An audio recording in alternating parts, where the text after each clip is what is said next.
impunham sua religião. Quando esses impérios cresciam, isso gerava um problema, porque as pessoas começavam a ter revoltas, né? Então, o Ciro pensou o seguinte: olha, os lugares que eu ocupar, eu vou garantir direitos para as pessoas desse determinado território, até para elas não quererem ser ocupadas por outros imperadores, por outros povos. Então, ele determinou que todo lugar que ele ocupava, as pessoas tinham determinado direito. Direito a professar sua religião e o direito de não ser escravizado, a não ser que se fosse por dívida, naquela determinada época. E ele estabeleceu um jarro que ele levava para esses territórios, né? E em volta desse jarro, inscritos os direitos que aquelas pessoas daquele território teriam. E esse jarro foi conhecido como cilindro de Ciro. Eu nunca entendi a lógica de ser um jarro, mas, enfim, era a forma que eles levavam para aqueles territórios. E naquele período, né, a gente pode entender que essa foi a primeira declaração de direitos humanos, né, por escrito, né? Então, cilindro de Ciro, 5 séculos antes de Cristo. E como eu disse, direitos humanos é o direito que a pessoa tem pelo simples fato de ser humana. E lutar por direitos humanos é essencialmente lutar contra a categorização de seres humanos. A ideia de que existem seres humanos superiores e seres humanos inferiores. E essa luta contra essa categorização, ela se dá de duas formas. Ela se dá, primeiro, frente ao Estado, quem governa, né, que estabelece ali que existe ser humano superior e inferior. E existe também na própria sociedade. A sociedade que estabelece conceitualmente na própria sociedade que existem seres humanos superiores e seres humanos inferiores. Seres humanos passíveis de terem direitos, seres humanos passíveis de não ter direito. Seres humanos passíveis de terem a sua dignidade respeitada, seres humanos não passíveis de terem a sua dignidade respeitada. Então, vem um sujeito, posteriormente a Ciro, que ele fazia o enfrentamento nessas duas frentes, contra o Estado e contra esse conceito dentro da própria sociedade, que é a figura do Jesus de Nazaré histórico, que ele enfrentava o Império Romano, não tanto na questão religiosa, né? Mas na questão histórica, o Jesus histórico, que está tanto na Bíblia, como está no Alcorão, como está em outros evangelhos apócrifos também, que falam da existência de Jesus. E Jesus de Nazaré ele fazia enfrentamento dessas duas frentes. Primeiro, ele enfrentava o Império Romano, que estabelecia ali que tinham seres humanos inferiores e seres humanos superiores naquele território ali de onde é a Palestina, né? E existia também, né, o conceito na própria sociedade que existiam pessoas que eram tidas como inferiores. Os coxos. Quem eram os coxos? Pessoas com deficiência, né? As mulheres infiéis, quem eram? Eram mulheres que não seguiam padrões de gênero para aquela determinada época. Não era necessariamente ligada à fidelidade, né? Eram mulheres que não seguiam padrão de gênero. Os cobradores, que eram tidos também como pessoas piores, né? Os ladrões, pessoas em conflito com a lei, e por aí vai, né? Então, ele fazia essa lógica aí, em diversas passagens, ele defendia a dignidade da pessoa independente de qualquer coisa. É exatamente isso. Defender a dignidade humana independente de qualquer coisa, nesse conceito de nascer humano passa a ter dignidade, né? Infelizmente, posteriormente, o próprio Jesus de Nazaré, seus seguidores no século seguinte não seguiram o que ele disse, né? Então, vieram as cruzadas, a Idade Média, né, onde a degradação humana era cada vez pior, né, onde a categorização houve um recuo civilizatório, né, no tratamento das pessoas com as outras pessoas. Não que fosse perfeito, mas ficou pior. E no século XIII, existia um rei na Inglaterra que foi muito pressionado. Esse rei era conhecido como João Sem Terra. E, pressionado por ele não ter posses e tudo mais, ele se viu obrigado a determinar que ele deveria seguir determinadas leis. Então, ele não seria mais superior aos outros, né? Sim, em posses e tudo mais, não em posse, mas em regalias, mas ele deveria cumprir determinadas regras, independente de qualquer coisa, e, consequentemente, a nobreza deveria seguir determinadas regras. Então, ele começa, nesse movimento histórico, começa a ter essa questão do questionamento por que uma nobreza ela é superior ao ser humano, né? Os séculos, ao outro ser humano. Os séculos foram se passando, e foram se passando. Vieram a Revolução Francesa, né? Fraternidade, igualdade, liberdade. Vieram a dependência dos Estados Unidos, isso no final do século XVIII. No século XIX, vieram os movimentos internacionais contra a escravidão.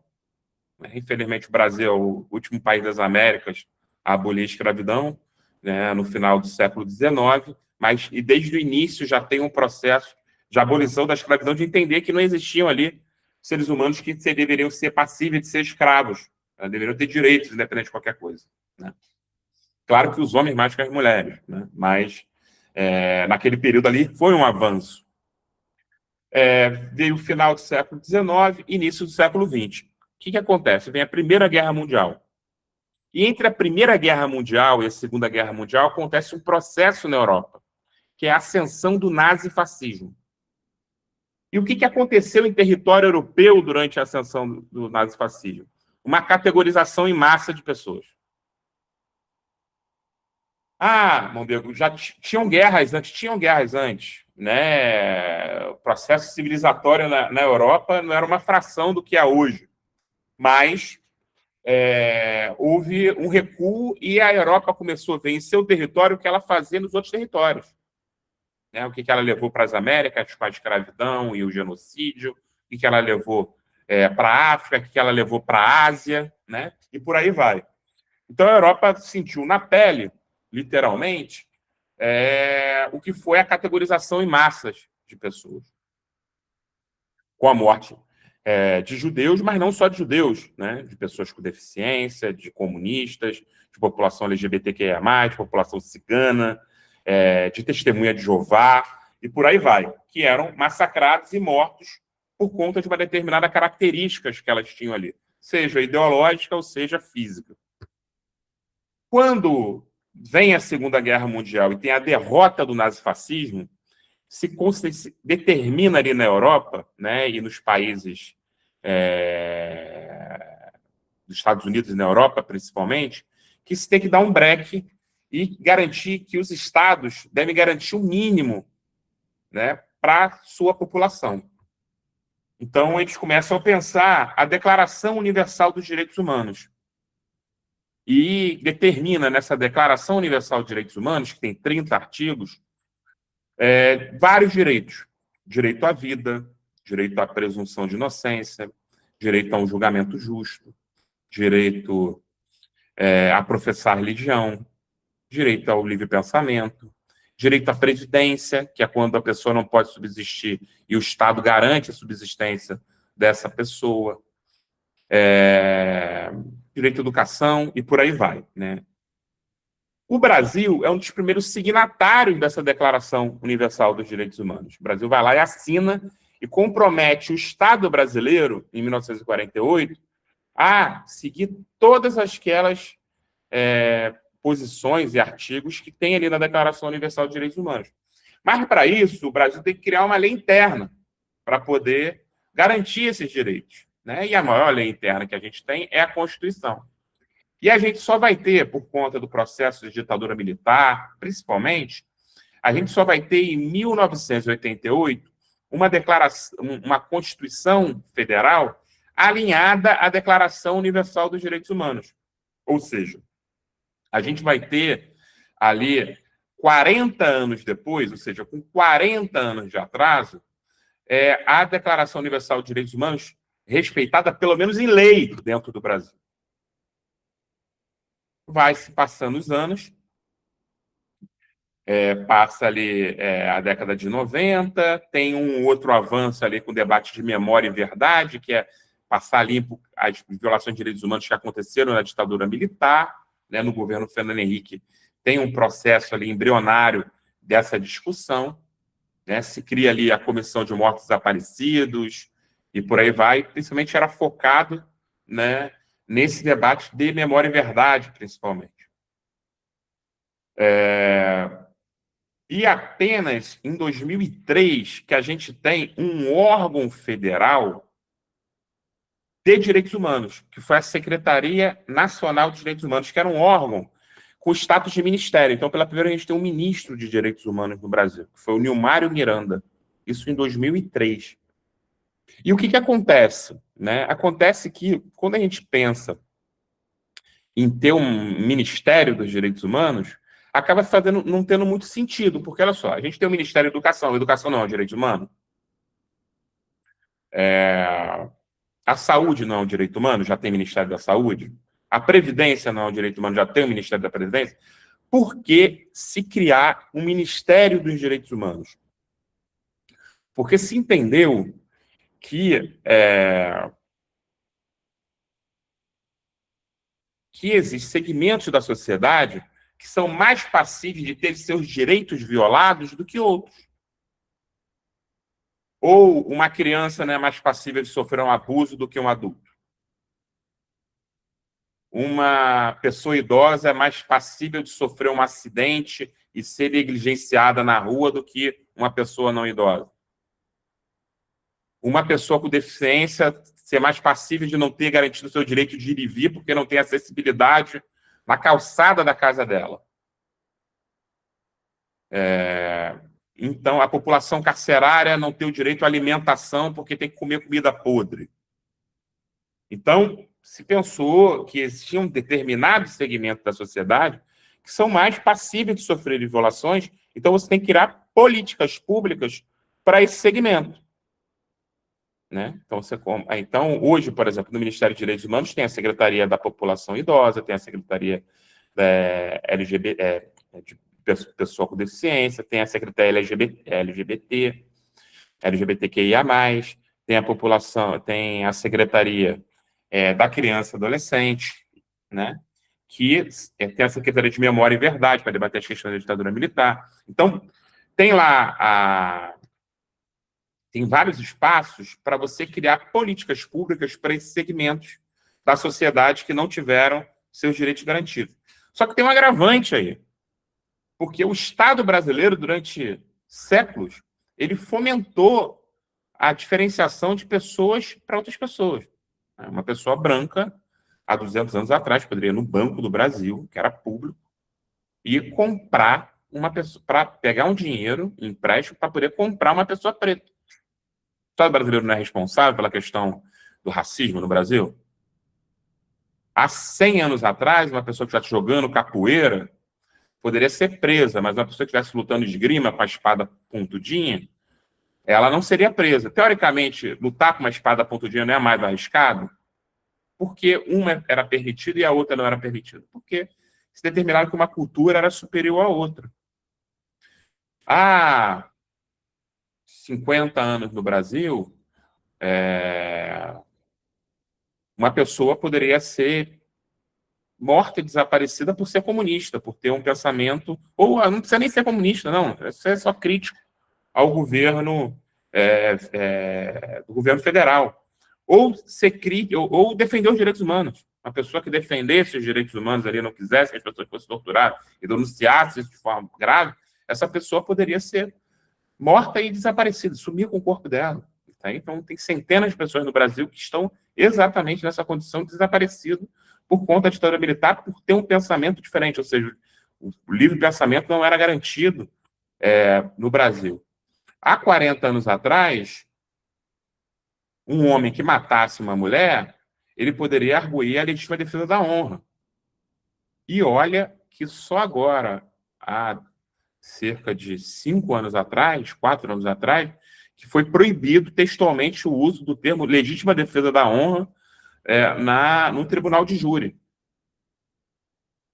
Ou seja, o Estado brasileiro não é responsável pela matança de mulheres que existe hoje, então ele tem que criar políticas públicas para poder resolver um problema que o Estado brasileiro mesmo criou.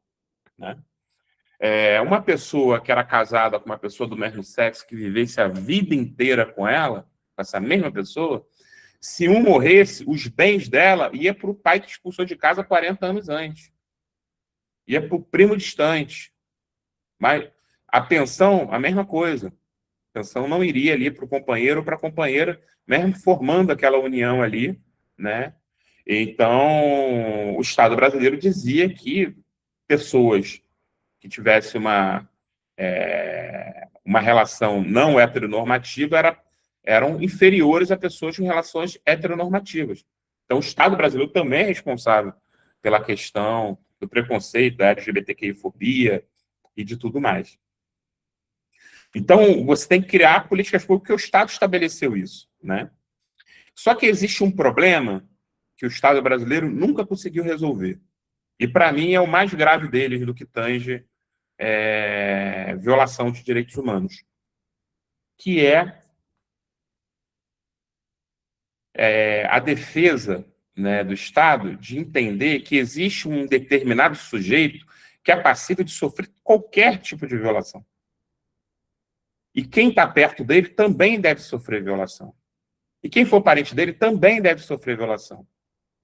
E quem parecer com ele também deve sofrer violação, que é a figura do bandido.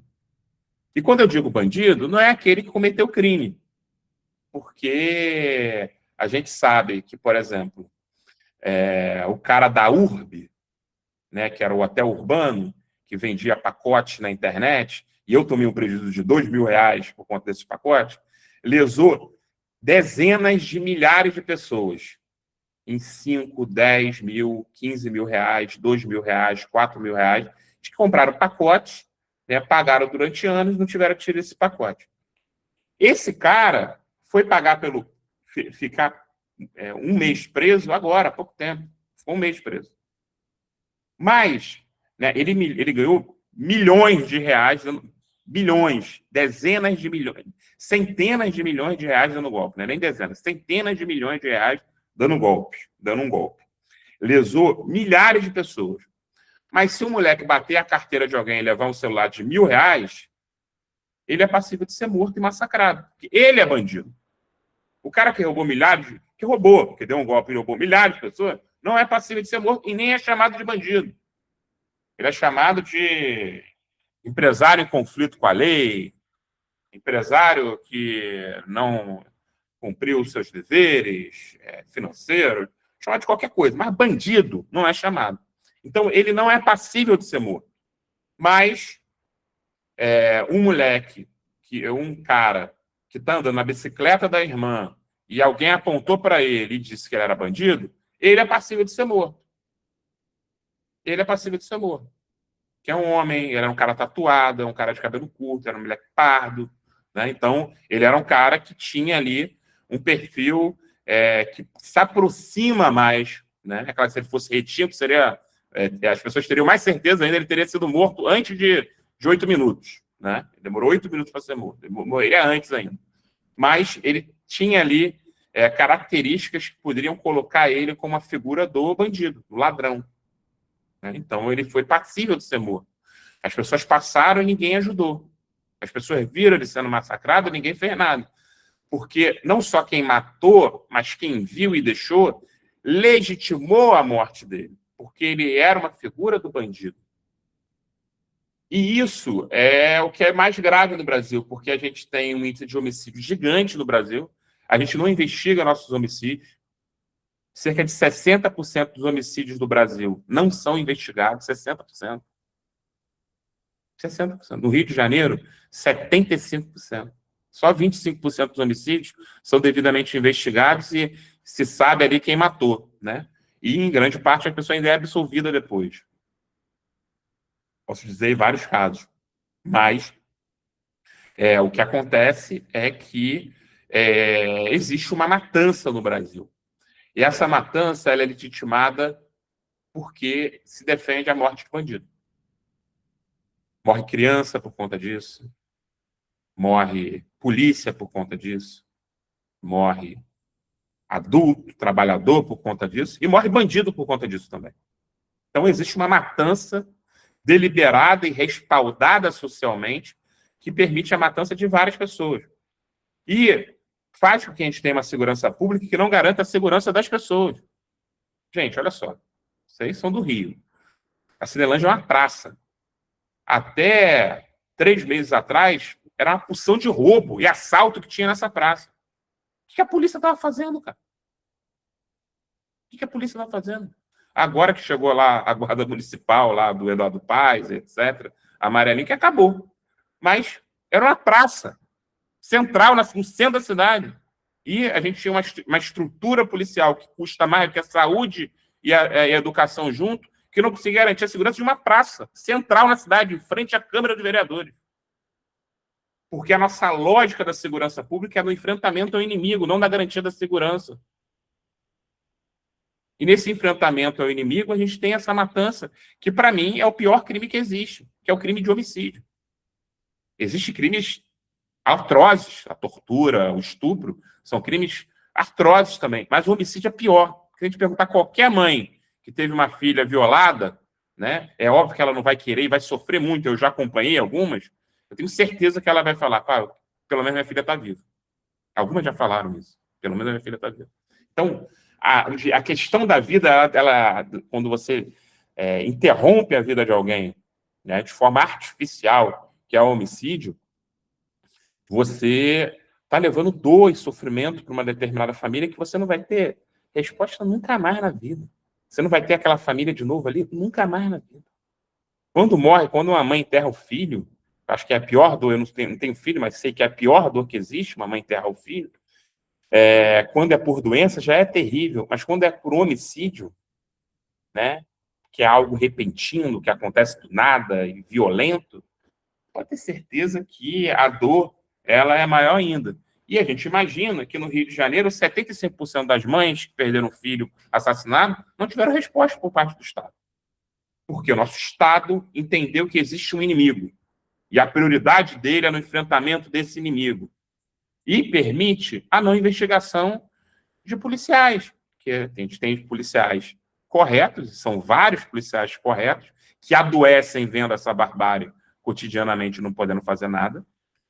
Mas os maus policiais agem de forma tranquila, porque não são investigados. Porque se o Estado legitima, ele mata, cometeu o pior crime, matar alguém, sequestrar a mãe do traficante não é nada, pô. Ele pode matar o traficante, ele pode sequestrar a mãe do traficante, ele pode roubar o traficante, ele pode garantir que tenha roubo numa determinada região para poder fazer segurança, porque ele não vai matar, ele pode matar. Mas ele garante ali que que o pessoal só vai roubar naquela região para poder garantir a segurança daquela região e ganhar dinheiro. Então, toda essa lógica do bandido bom, bandido morto, ela fomenta em todas as frentes a insegurança que a gente tem. Porque a gente poderia, se fosse mais seguro, garantir aí uma estrutura, né, de enfrentamento a isso. Mas, além da figura do bandido, ainda existe na nossa sociedade segmentos que pensam que são superiores aos outros por uma determinada característica. Os Red Pill, por exemplo, eles entendem que, por serem homens, eles são superiores às mulheres. A mulher é um ser humano inferior a ele por natureza. E essa lógica é que fomenta o feminicídio. Então, a lógica da categorização de seres humanos mata mulheres diariamente. A lógica da categorização de pessoas mata pessoas travestis cotidianamente no Brasil. Tudo atrelado à lógica da categorização de pessoas. E a luta por direitos humanos, ela é essencialmente a luta contra essa categorização. E a figura de Jesus de Nazaré, ela é essencialmente uma figura que veio para lutar contra a categorização de pessoas. Então, é muito estranho quando a gente... alguém que já leu a Bíblia, né, não me reivindico cristão, mas me reivindico fã de Jesus Cristo. Né? A gente que já teve algum contato com a Bíblia, ler a Bíblia e falar, pô, eu sou cristão, e conhecer o mínimo da figura de Jesus de Nazaré e defender a tortura. Isso não tem absolutamente nenhuma lógica. Não tem nenhuma lógica. Nenhuma lógica. Né? E ainda se reivindicar cristão. Segue o cara que morreu torturado. Né? Que segue um cara que dedicou a vida contra a subjugação de pessoas por outras pessoas. Então, eu fiz essa fala aqui tentando resumir bem, porque senão vai ficar maior, né? Mas falando um pouquinho da história de direitos humanos, trazendo para a realidade, trazendo para essa figura dos direitos humanos, defensor de bandido e etc. É defensor de bandido também. Porque bandido também é humano, né? E aí vai falar, mas Mondego, se matarem a tua mãe, o que você vai fazer? Eu vou querer matar a pessoa, provavelmente, porque eu vou estar num momento de dor, de sofrimento, né? E a vingança é um sentimento péssimo e horroroso. Mas, como ser humano, a gente é passível de ter. Num momento de dor e desespero, a gente pode ter. O que eu não posso defender a sangue frio é que o Estado faça isso. Ou que alguém faça isso com outra pessoa, a sangue frio. Porque vai fazer um entregador que estava trabalhando, a sangue frio, ver um cara sendo espancado e ir lá chutar a cabeça dele. O cara estava trabalhando. E com certeza tem que sustentar a família. É extremamente precarizado. Mas essa lógica da eliminação do outro fez ele descer da bicicleta dele e chutar a cabeça de uma pessoa já desmaiada. Então, nessa lógica, é isso. Primeira coisa é isso. Outra coisa que vão falar, mas a polícia vai subir com flores à favela, e se tiver alguém sequestrado lá e estiver fazendo isso aqui, enfim. A polícia, ela tem o direito, inclusive, de matar uma pessoa. Se for em legítima defesa dela ou de outro. A vida não é o bem mais sagrado que a gente tem? Então, para defender esse bem sagrado, se ele tiver em risco, você pode até agir ter uma reação que você pode tirar a vida de outra pessoa. Mesmo que você não queira tirar a vida dessa pessoa, mas na defesa do seu bem sagrado, você vai fazer isso. E a legítima defesa, ela é garantida pela Constituição. É diferente de você pegar alguém desarmado, amarrar num posto e torturar essa pessoa até a morte. É diferente de você pegar uma pessoa, amarrar ela e dar eletrochoque nela, que nem fizeram com a Marildo antes de subirem com o corpo dele na Rocinha, em 2013. É diferente de você ter 122 pessoas mortas, né? E das pessoas que foram mortas, ali, os 117, que a esmagadora maioria estava em conflito com a lei mesmo, você pegar e arrancar a cabeça dessa pessoa, sendo que essa pessoa estava desarmada quando você pegou ela e ela se entregou. Isso é diferente da legítima defesa. Então, existe uma lógica que, no fundo, tentam argumentar, mas na real, é o sentimento da subjugação de um ser humano frente ao outro, de querer se sentir superior, de querer se sentir melhor. E isso que, infelizmente, legitima todas as barbáries que a gente tem hoje em nosso mundo, que é a ideia de que tem gente pior que a gente, que essa pessoa deve sofrer. Que tem gente pior que a gente e vocês imaginam, gente, a gente tem, você imagina que eu tenho 2 pães aqui, 2 pães. Um pão é para 12 pessoas do mundo. O outro pão é para 4 bilhões de pessoas no mundo. As 12 pessoas mais ricas têm o mesmo volume de dinheiro, de bens, do que 4 bilhões de pessoas mais pobres do Brasil. Essa lógica, no Brasil não, no mundo, essa lógica da divisão das coisas e da forma que está possibilita a barbárie também que a gente vive. Porque nessa barbárie, esses terem esse pão sozinho vai fazer esse pessoal aqui passar fome, sofrer, não ter o mínimo existencial, não ter água potável, não ter nada. Pelo acúmulo também de bens, que esse acúmulo possibilita a violação de direitos humanos também daqueles mais pobres, daqueles que têm menos. Enfim, eu tentei fazer algo bem resumidinho aqui, mas eu queria ouvir de vocês também, o que vocês acharam, e responder se vocês tiverem alguma pergunta, se tiver alguma colocação, estou aqui à disposição. Agora o Marco vai interromper a gravação para a gente poder compartilhar, porque às vezes a pessoa quer se abrir e não ficar exposta, né? Porque às vezes quer falar e aí são coisas que